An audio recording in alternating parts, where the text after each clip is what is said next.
Me oleme Matsalu rahvuspargis ja Kasari luhas. See on Eesti suurim luht. Siin on hoolduses täna umbes 3000 hektarit lamminiitu. Ja üks või selle luha kõige pedantsemaid hooldajaid on Kalju Simson. Teda võib usaldada 100%.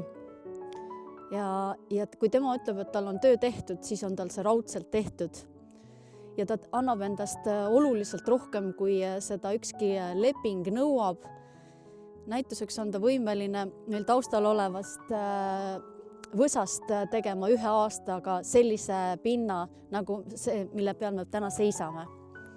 Ta julgeb seista oma õiguste eest ja ta ei karda seda kõike väljendada ja seisab vastu ka õiguse rikkujatele, kaitstes oma hoolduses olevaid alasid. Tema on üks nendest, kes on juba siin üle 30 aasta peaaegu hooldanud. Ta oli esimene, kes tuli Looduskaitsekeskusesse pärast taasiseseisvumist ja soovis hakata siin heina tegema. Vaata, kui sa oled ühe tegevuse omale võtnud, siis ma ei teagi. Mulle meeldib see kõik see luhahooldus, see heina niitmine ja see on mul nagu sündimisest saadik. Ma olen siin olnud selle asja sees ja eks see ongi see, et jätkata seda sajandite pikkust seda tööd, sest luhad on ikkagi ei ole ju iseenesest tekkinud siia, need on inimese tegevusel siin niitmiste ja nendega ja siis tahaks, et nagu need säiliks kõik edasi.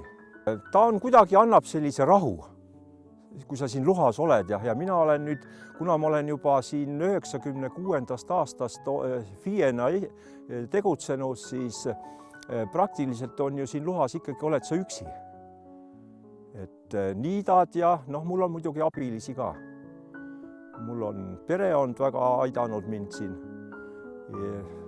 Elukaaslane, kelle ma õpetasin ka traktori peal sõitma ja ta ei olnud sellega sugugi rahul, aga lõpuks ta aitas mind mitmed aastad siin välja, sest ega siin maal ei ole töölisi ka võtta nii väga.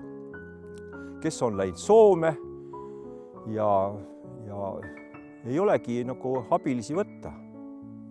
Et kuidagi peab sellest välja tulema. Muidugi lapsed tulid appi, tütre õpetasin traktoriga sõitma, aitas mul siin vaalutada üks suvel. Ja nii ta on läinud.